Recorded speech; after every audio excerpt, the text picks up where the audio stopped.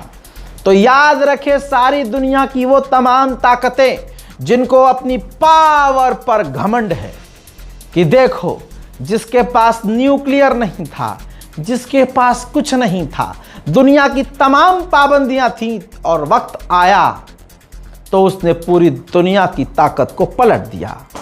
बस वक्त की बात है, तुम वक्त गिनो, तुम्हारे पाप का घड़ा भरेगा। तुम्हारे जरिए बेशक मुसलमानों का इम्तिहान हो रहा है, लेकिन याद रखना तुम्हारा ऐसा वक्त आएगा कि जिसके बाद तुम्हारी नस्लें तुम्हें याद नहीं करेंगी। दोस्तों, एक वो गैर मुस्लिम है और एक वो गैर मुस्लिम जो रूसी है। रूस के विदेश मंत्री सरगेई लावरोव ने कहा कि हमें शर्म आनी चाहिए कि हम फिलिस्तीन का मुद्दा हल नहीं कर पा रहे हैं, हम गाजा को बचा नहीं पा रहे हैं, हम कुछ नहीं कर पा रहे। हमें इन मुद्दे को हल करना चाहिए और इन तमाम चीज़ों का सॉल्यूशन यही है कि फिलिस्तीन स्टेट घोषित किया जाए। 18 महीने और 98 तारीख के बाद नेतन्याहू की टेस्टिमनी जो ट्रायल है वो पूरा हुआ है। अब देखना यह है कि कोर्ट से सज़ा क्या मिलती है। हालांकि पूरा मुझे यकीन है कि कोर्ट, इजराइल की कोर्ट नेतन्याहू को बाइज्जत बरी करेगी। मेरे दोस्तों, इजराइल के उस सैनिकों की इतनी कमी हो रही है कि इजराइल के डिफेंस मिनिस्टर ने यहूदी रब्बी धर्मगुरु से, जो धर्मगुरु हैं उनसे मुलाकात की है और उनसे रिक्वेस्ट की है कि हमें फौज की कमी हो रही है, आप इस तरह के बयान दीजिए ताकि लोग, युवा जागरूक हों, उनके अंदर आग पैदा हो और वो फौज में भर्ती हों। लिहाजा भैया आपका काम है कि ज़्यादा से ज़्यादा लोगों को आप फौज में शामिल करवाएं। हज़रात, अज़ाब इलाही का एक किस्सा बता रहा हूँ। एक इजरायली गाजा के अंदर फिलिस्तीनी लोगों का मकान तोड़ रहा था, बिल्डोजर चला रहा था। मकान टूटकर उसी इजरायली के ऊपर गिर गया और उस इजरायली की मौत हो गई और सीधा अपनी सही जगह जहन्नम पहुंच गया। पूरी दुनिया में अमेरिका गाली खा रहा है और हंस रहे हैं लोग उस पर कि सुपर पावर। ईरान की सारी शर्तें मान ली और ईरान को पैसा भी दे रहा है, पाबंदी भी हटा रहा है। ईरान के नाम पर इजराइल लिपापोती कर रहा है। अमेरिका के फाइनेंस मिनिस्टर ने कहा है कि अगर ईरान हमारी बातें और शर्तें नहीं मानेगा तो हम पाबंदी दोबारा से ईरान पर लगा सकते हैं। अमेरिका 28 अपने रिफ्यूलिंग जहाज इजराइल के बेन गुरियन एयरपोर्ट से निकाल रहा है। गुलाबी सुअर मिनाब के मामले में फंस चुका है। एक बार फिर से दोबारा, अभी 2 दिन पहले पूछा गया था, फिर उससे दोबारा पूछ लिया गया कि मिनाब में जिसकी मिसाइलें गई वो किसकी मिसाइलें थी, जिनकी मिसाइलों से 168 बच्चे शहीद हो गए।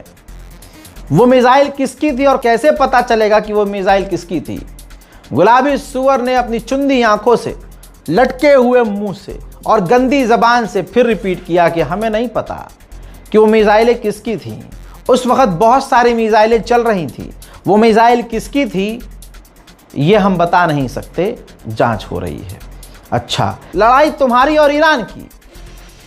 ईरान के बच्चों के स्कूल पर तुम्हारी मिसाइल जाती है जिसका नाम टॉमोहॉक है।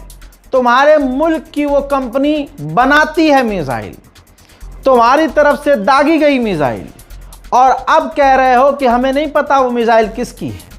ये बेशर्मी, बेगैरती और बेहयाई के सिवा कुछ नहीं है। पत्रकारों ने गुलाबी सुअर से पूछा कि ईरान अभी भी टोल लेता है, इस पर आप क्या कहेंगे? पत्रकार के सवाल पर गुलाबी सुअर ने कहा कि अगर किसी भी हालत में, किसी भी पॉइंट पर ईरान टोल ले रहा है तो वो डील का उल्लंघन कर रहा है। उधर डोनाल्ड ट्रंप ने कांग्रेस से मांग की है कि $672 मिलियन अप्रूव कीजिए। इन पैसों का इस्तेमाल ईरान से हम यूरेनियम निकालने में करेंगे। ईरान कह रहा है कि IAEA को हम घुसने नहीं देंगे। अमेरिका कह रहा है कि हमें इतने मिलियन डॉलर दो, हम ईरान से यूरेनियम निकालेंगे। जाहिर सी बात है डोनाल्ड ट्रंप के दिमाग में घपलापन चल रहा है और कुछ नहीं। सिर्फ और सिर्फ रिपोर्ट यह है कि 24% अमरीकियों का मानना यह है कि ईरान से जंग लड़ना ज़रूरी था। बाकी पूरा अमेरिका यह मानता है कि ईरान से जंग लड़ने की कोई भी ज़रूरत नहीं थी। उधर चाइना ही अकेला मददगार है रूस के बाद ईरान का, बल्कि रूस से ज़्यादा चाइना मदद कर रहा है। ईरान को मेडिकल की ज़रूरत है, दवाइयों की ज़रूरत है, मेडिकल किट की ज़रूरत है, इंस्ट्रूमेंट की ज़रूरत है। चाइना तेज़ी से, बहुत तेज़ी से ईरान को भारी मात्रा में इन तमाम चीज़ों को दे रहा है। मैंने पिछली रिपोर्ट में बताया था, एक अमेरिका के अधिकारी ने, यानी अमेरिका के वित्त मंत्री ने कहा है कि ईरान जो भी बिजनेस करेगा वो डॉलर में करेगा। लेकिन ईरान का सेंट्रल बैंक क्या कह रहा है देख लीजिए। ईरान के सेंट्रल बैंक ने कहा है कि हम तेल के बदले कोई भी करेंसी इस्तेमाल कर सकते हैं। डॉलर का तो ईरान नाम भी नहीं ले रहा है दोस्तों। ईरान के राष्ट्रपति पेजेश्कियान ने खामनाई के फ्यूनरल में भारत के प्रधानमंत्री माननीय नरेंद्र मोदी को इनवाइट कर दिया है। आपको पता है, हमें पता है, जिसकी शहादत पर जिस आदमी ने शोक व्यक्त नहीं किया वो ईरान तो बहुत दूर की बात, वो ईरान की तरफ मुंह भी नहीं करेगा क्योंकि पापा किलस जाएंगे। और जिसके लिए नाचता है इजराइल जाकर वो भी तो किलस जाएगा।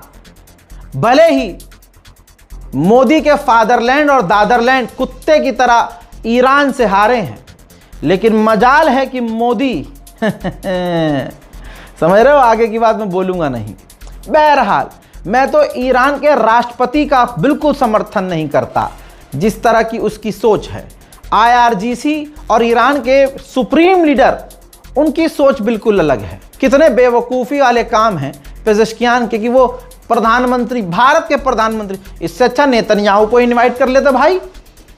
भाई नेतन्याहू को भाई कहते हैं प्रधानमंत्री मोदी, तो तुम नेतन्याहू को ही इनवाइट कर लो, मोदी तक कहाँ रुक रहे हो भाई। बहरहाल ये मेरा पर्सनल ओपिनियन है, मुझे पेजेश्कियान की ये बात बिल्कुल पसंद नहीं आई। मेरे दोस्तों, ब्राज़ील के एक बहुत सीनियर पत्रकार हैं, गूगल उनसे भरा हुआ है, उनका बायो आप पढ़ सकते हैं। उन्होंने बहुत बड़ा खुलासा किया है जिससे पाकिस्तान से लेकर हर जगह हड़कंप मच गया है। हजरात, इन्होंने खुलासा किया कि जो स्विट्ज़रलैंड में ईरान और अमेरिका की बातचीत चल रही थी और पाकिस्तान के प्रधानमंत्री और पाकिस्तान के आसिम मुनीर मौजूद थे, उस वक़्त इजराइल तैयारी में था कि कि आसिम मुनीर, पाकिस्तान के आर्मी चीफ आसिम मुनीर और पाकिस्तान के एक और डेलीगेशन को कत्ल कर दिया जाए। वहीं ये बात इंटरसेप्ट कर ली पाकिस्तान ने, यानी ये बात किसी तरह से पाकिस्तान की इंटेलिजेंस ने सुन ली, पकड़ ली और तुरंत इजराइल को धमकी दी कि अगर ऐसा किया गया और आसिम मुनीर पर हमला किया तो इजराइल को नक्शे से मिटा देंगे। जिसके बाद इजराइल पीछे हट गया क्योंकि उसका प्लान लीक हो गया था। यह खबर आग की तरह तेजी से फैलने लगी, जिसके बाद पाकिस्तान का भी स्टेटमेंट आया। पाकिस्तान ने कहा कि यह टोटल रबिश है, यानी इसमें कोई भी सच्चाई नहीं है। लेकिन बात करें एक्सपर्ट की तो एक्सपर्ट का साफ ये कहना है कि हाँ ऐसा था। पाकिस्तान की डेलीगेशन खतरे में थी, पाकिस्तान को इजराइल निशाना बना सकता था क्योंकि यह डील पाकिस्तान ही करवा रहा था। इजराइल के दिमाग में यह था कि अगर पाकिस्तान की डेलीगेशन में top general commander Asim Munir को ही कत्ल कर दिया जाए तो मामला पूरी तरह से बिगड़ जाएगा।